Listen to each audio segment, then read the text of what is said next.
भौतिक विज्ञान शिक्षण में आज हम विवेचन विधि यानी डिस्कशन मेथड के बारे में पढ़ेंगे कि विवेचन विधि क्या है।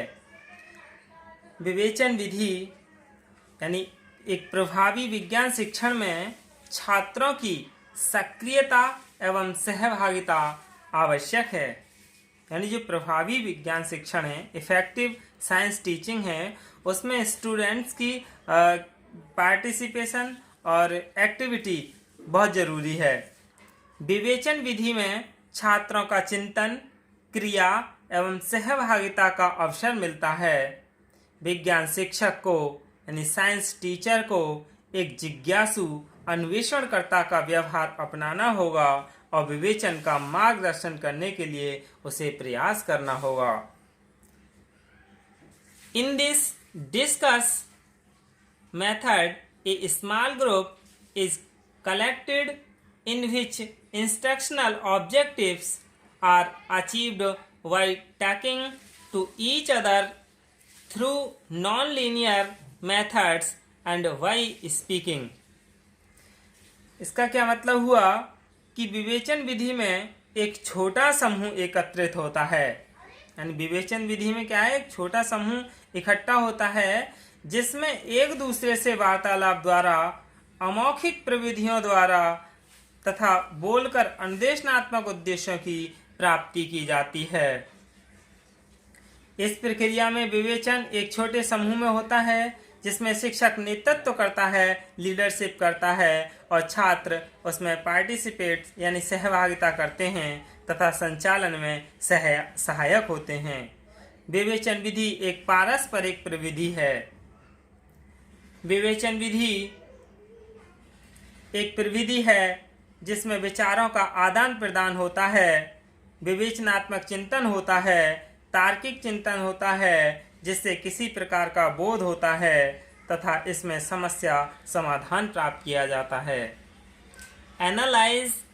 Analysis in motivated in the interpretation method encourages necessary interpretation and develops decision making abilities।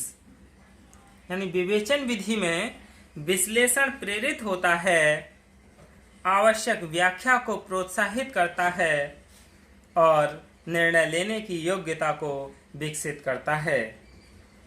विवेचन विधि में जो विचार प्रस्तुत किए जाते हैं उन पर तथ्यों तथा प्रयोगाश्रित प्रमाण पर तार्किक रूप से निर्णय लिया जाए।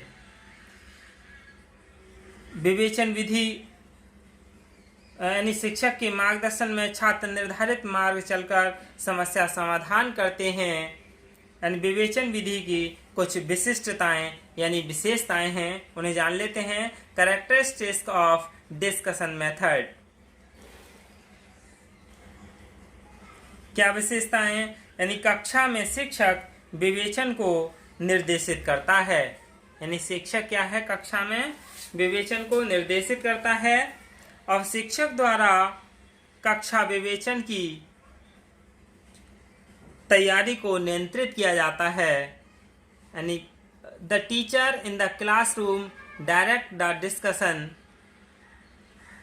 कक्षा विवेचन में समस्या समाधान प्रविधि का प्रयोग होता है। यानी classroom thinking uses the problem solving method. यानी विवेचन विधि में समस्या समाधान प्रविधि का प्रयोग होता है। कक्षा विवेचन को क्लास डिस्कशन को नेतृत्व प्रदान करने वाला शिक्षक एक केंद्र बिंदु होता है। यानी सेंटर पॉइंट टीचर होता है। कक्षा विवेचन में यानी क्लासरूम डिस्कशन में टीचर डिस्कस प्रारंभ करता है, स्टार्ट करता है, आगे बढ़ाता है तथा उसका सारांश प्रस्तुत करता है जिससे छात्रों को आवश्यक भागीदारी उपलब्ध होती है।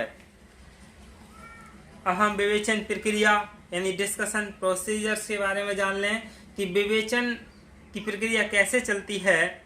विवेचन सतर्कता से नियोजित किया जाए तथा कार्यान्वित किया जाए तो यह एक प्रकार अनुदेशनात्मक विधि है।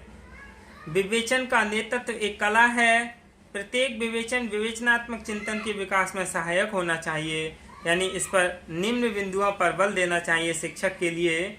सबसे पहले समस्या प्रस्तुत करना, यानी पुश ए प्रॉब्लम। समस्या के लिए प्रेजेंट करना। एक शिक्षक के नाते छात्रों के सम्मुख समस्या प्रस्तुत करना जरूरी है। समस्या विशिष्ट एवं स्पष्ट भाषा में होनी चाहिए। और दूसरा क्या है प्रक्रिया में, छात्रों को परिकल्पना विकास हेतु प्रोत्साहित करना।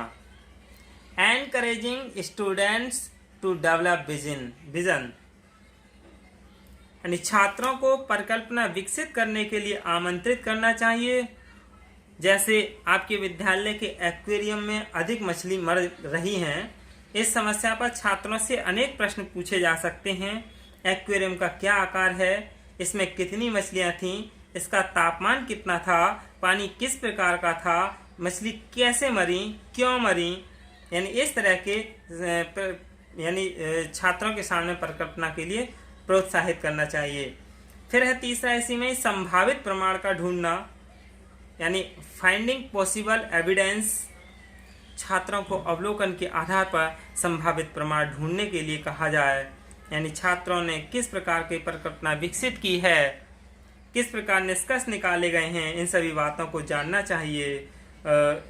यानी विवेचन में गति बनी रहे और इसमें सोपान भी हैं, जैसे विवेचन के उद्देश्य निर्धारित किए जाएं, छात्रों को स्पष्ट समस्या स्पष्ट की जाए। और विवेचन समूह गतिशीलता, यानी डिस्कशन ग्रुप डायनामिक।